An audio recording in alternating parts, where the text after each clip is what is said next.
5 Office, your podcast for business intelligence. Thank you very much. So, we got this podcast today is did you know did you know that only about 18% of people who listen actually stay until the end and subscribe? That means most people miss out on the real gold of this podcast.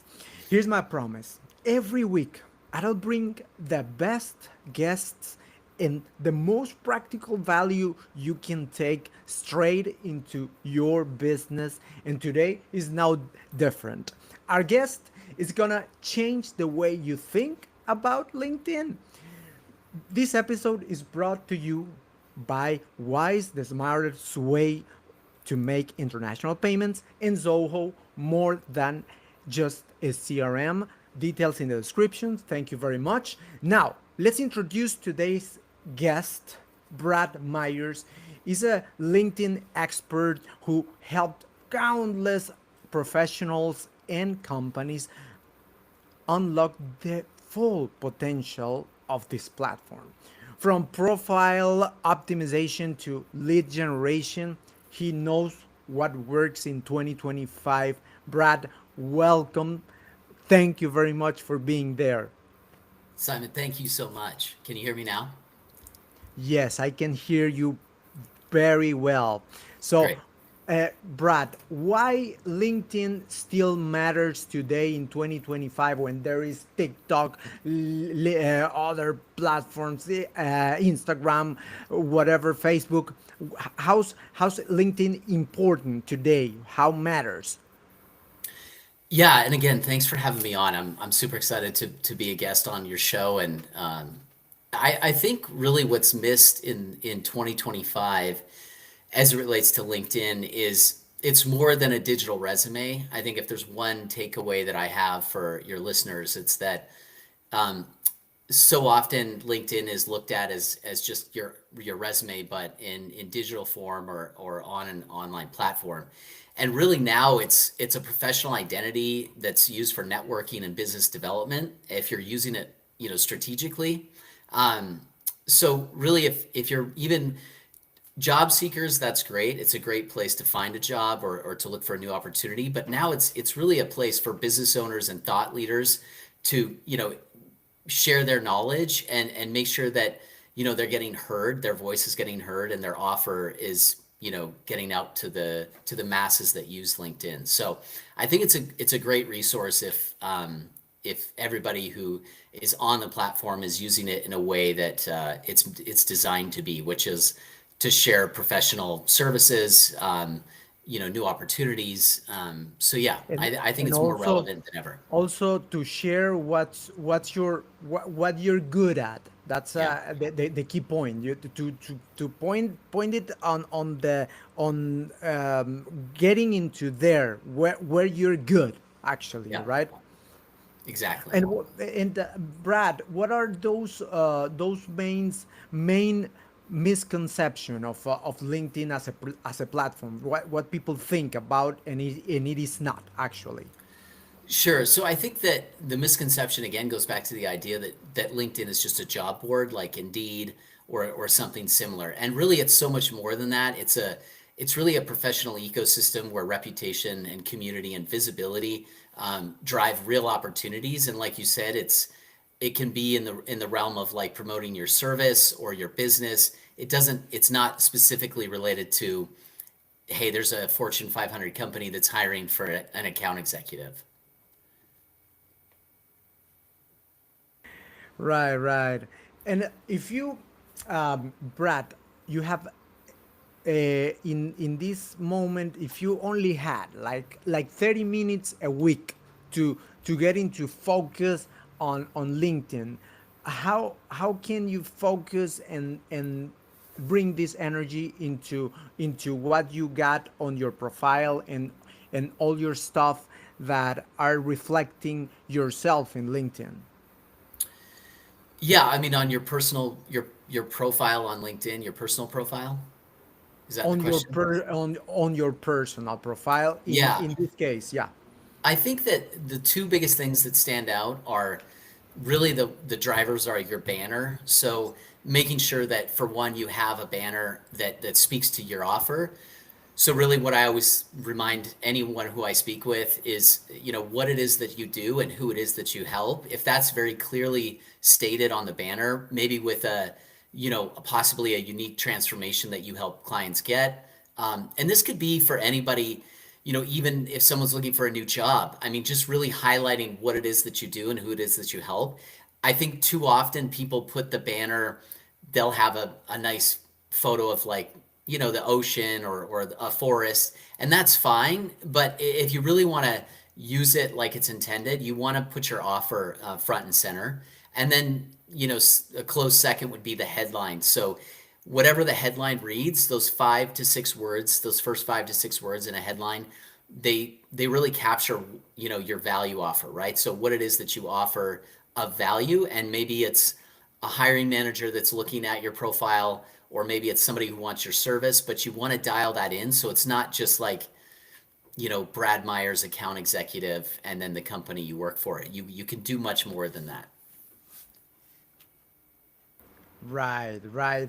And also for when we talk on profiles versus content versus ads, what it's going to drive those results that we're looking for, Brad, on the side of having this work on this on the right word on my profile versus my content versus what I can invest on the platform, Brad.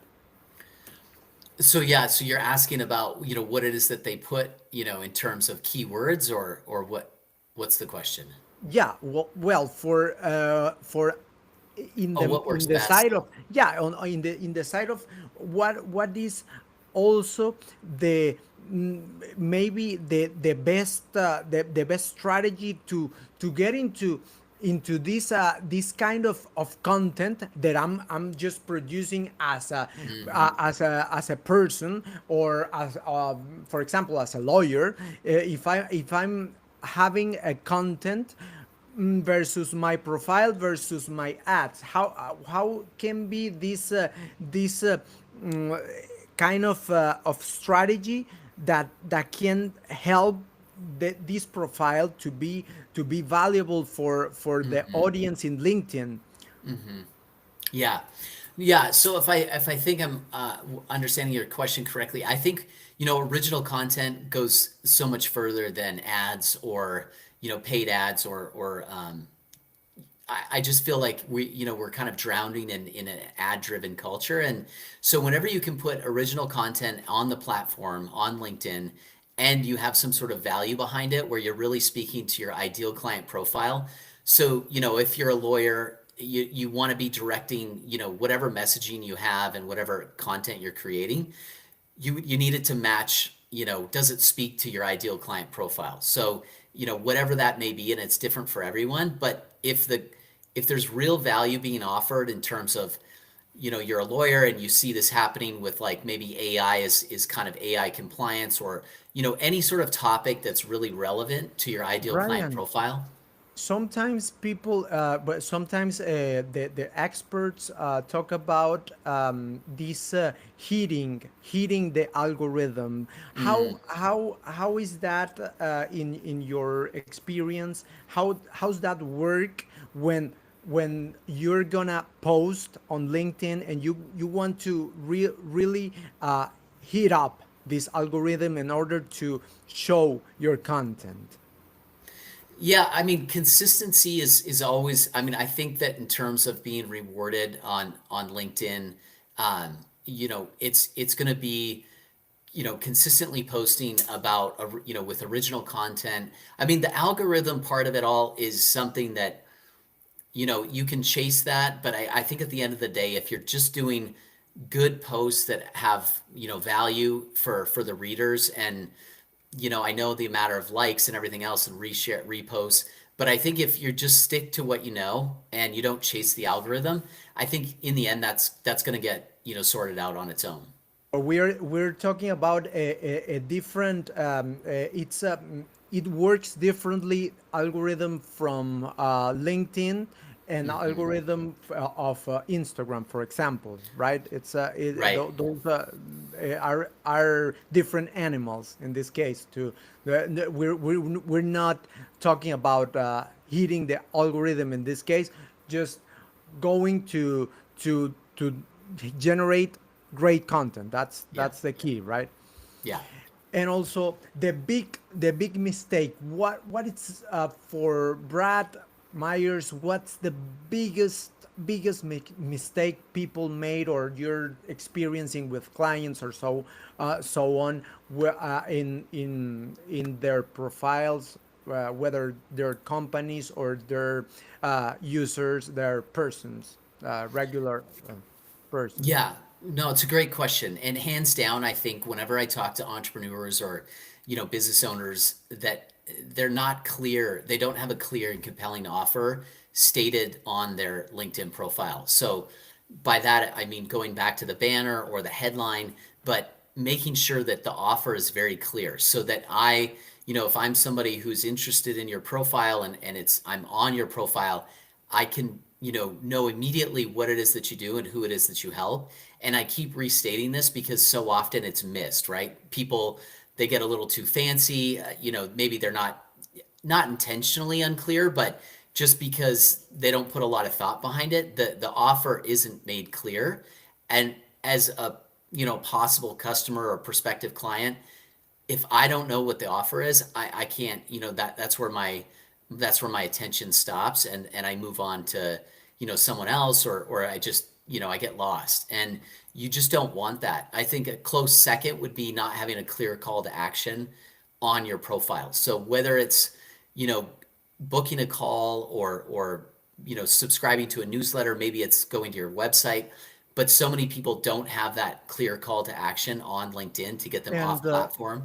Brian, and in the case for those who have, for example, a program for coaching, or they're trying to get, for example, people to invite to the podcast or something like that. They're focusing on that networking part. What would be a good recommendation on this side of those users?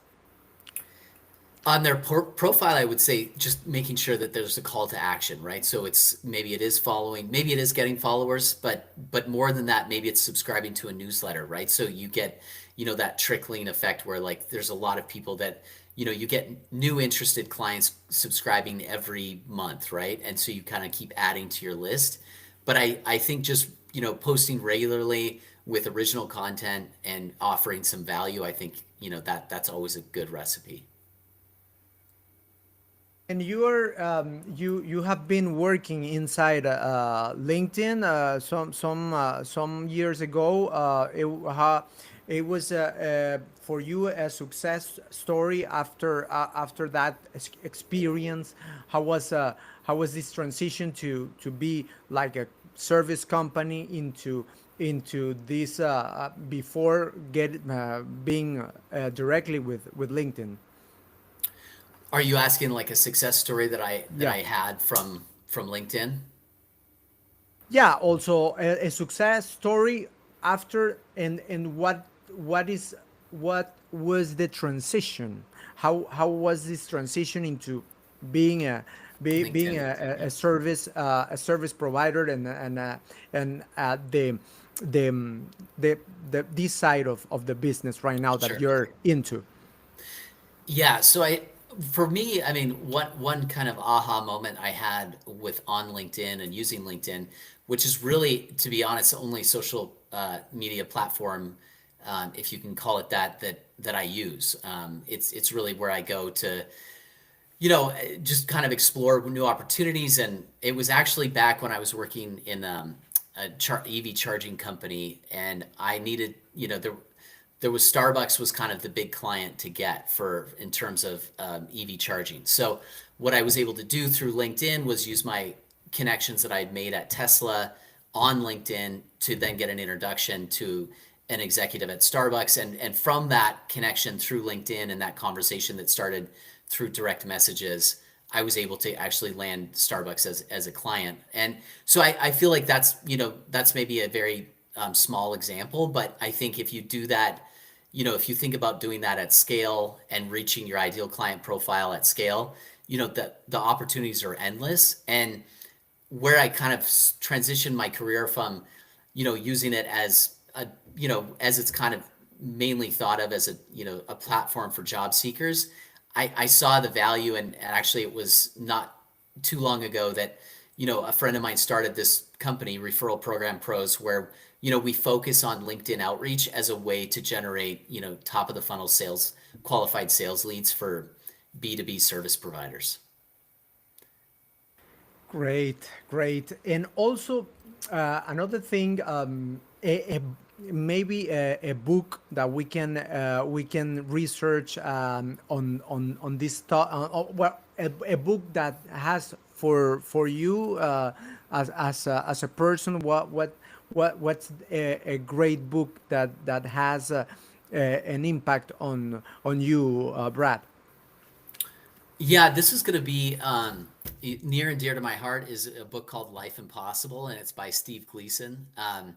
And it just kind of captures for me, I mean, so much in terms of, what it takes to be just a good human and really kind of see the bright side of things, even if life becomes difficult. And so that at, a critical point in my career, just reading that book provided just really invaluable uh, insights and just advice in terms of like getting through challenging points in anybody's career, or personally or professionally. So I would say Life Impossible is a great book. Nice, nice. And Brian, have you ever felt imposter syndrome when building authority, and how did you maybe overcome it? I think that, you know, really, Simon, anybody in any kind of space is going to feel some level of imposter syndrome. I think it's a really natural tendency to think like, hey, how do I know more than you? And oftentimes, it's just a different understanding. And if we, have a conversation, and usually I end up learning so much more from all of my clients than I feel like I give to them. But in doing so and having that conversation, you're not there to try to tell them exactly what to do. It's more of like a consultation in terms of, really trying to hone in on what their offer is and how they can clearly, communicate that to their prospects. So like growing, small businesses and making sure that their value offers is out there for everybody to understand, I think is kind of a way that I get around, that imposter syndrome, because I'm not here to pretend like I know everything, but I think through a conversation, we can get to a point where it's like, oh yeah, that, a lot of times people are like, yeah, that's exactly, what I needed help with. And, you just kind of, you're able to like let your guard down and not kind of carry this persona of like, yeah, I definitely know exactly what you need to do with your business. And in the side of the content creation and creativity that we as entrepreneurs or as somebody that's looking to get noticed from other entrepreneurs, and so how can we stay focused and don't be into this burnout. Sometimes we say, well, now what what can I do to get to to be noticeable in this world of attention so spread around all social media? How you see that in this world of generate attention? Yeah, that's a tough one to answer because I think that it's different for everyone. For myself, um, I feel like it comes down to just being really authentic with people and trying to really convey that, you're not necessarily out there to do a big sales pitch right away. It's really like if I'm able to earn your trust up front with, some value where it's like, hey, I noticed this on your LinkedIn profile. I think it can be improved if you do, you speak more to your offer, or you improve like some of the wording. um, that to me is a win, even if they never become a client, right? So it's like, maybe it's not in their budget to get a complete upgrade on their LinkedIn profile, or It's like what you're building with your actions, the know, like, and trust that you reflect on your profile. It's gonna sell you out automatically, right? yeah, yeah. Yeah, right. And also the mindset, Brad. What's the mindset to you had to maybe unlearn in order to succeed on LinkedIn and in your other ventures? The mindset. The mindset, yeah. Yeah. It's kind of it's interesting. Um,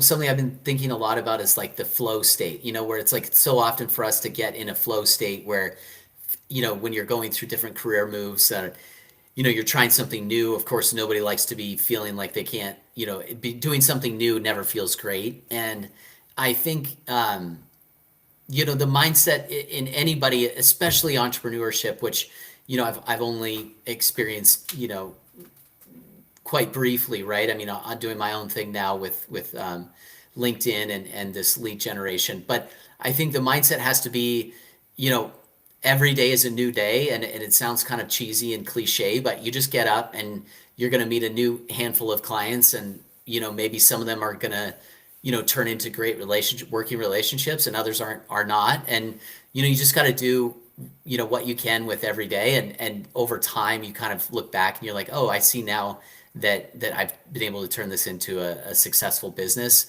and not just look at it like at maybe one bad day and you're just like, I don't think I can do it.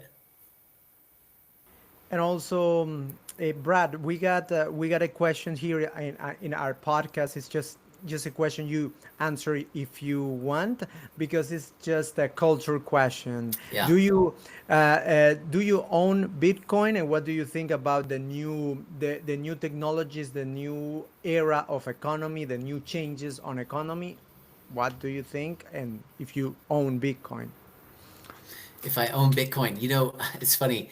I guess I owned a little bit, and then I actually had to. There's some bills that came up that I actually had to sell the Bitcoin for. But by no means do I have enough Bitcoin invested to not work for many years to come. So I think that diversification, and look, this is a little off topic, but I think being diversified in any sort of financial respect is wise, right? And obviously, I've got friends who are big believers in Bitcoin. I think we all do. Um, so I don't dislike it, and I have invested in it, but yeah, it's a good question. Yeah, well, Brad, we thank you for being here in this podcast, 305 Office Intelligence, Business Intelligence podcast today. And what will be, we don't have we're running out of time, but what will be the last message for the entrepreneurs, companies, or the people that are wanting to get noticed on LinkedIn, and for you as an expert, as a LinkedIn expert? Yeah, I think the one thing that I would leave your listeners with is don't be afraid to post something that's related to your expertise, your business experience, professional experience, because you're going to be amazed at how many people in your network, maybe that you're connected to, are going to be rooting for you, and wanting to see you succeed by, commenting on your post, or liking your post, or resharing your post. So I think that would be it. It's like, if you have one thing to post this week that speaks to your expertise, I mean, just go ahead and do it, and you'll be amazed at the people that are trying to support you. Yes, definitely. Thank you, Brad, for sharing so much value with us today and our listeners. If you found this useful, don't be part of this 82% who miss out. Hit subscribe, leave a review, and join us every single week as we bring the best guests and the most practical strategies to help you grow. This is Simon Davila with 305 Office Podcast Business Intelligence. Thank you very much and see you the next one. Thank you. Thank you very much.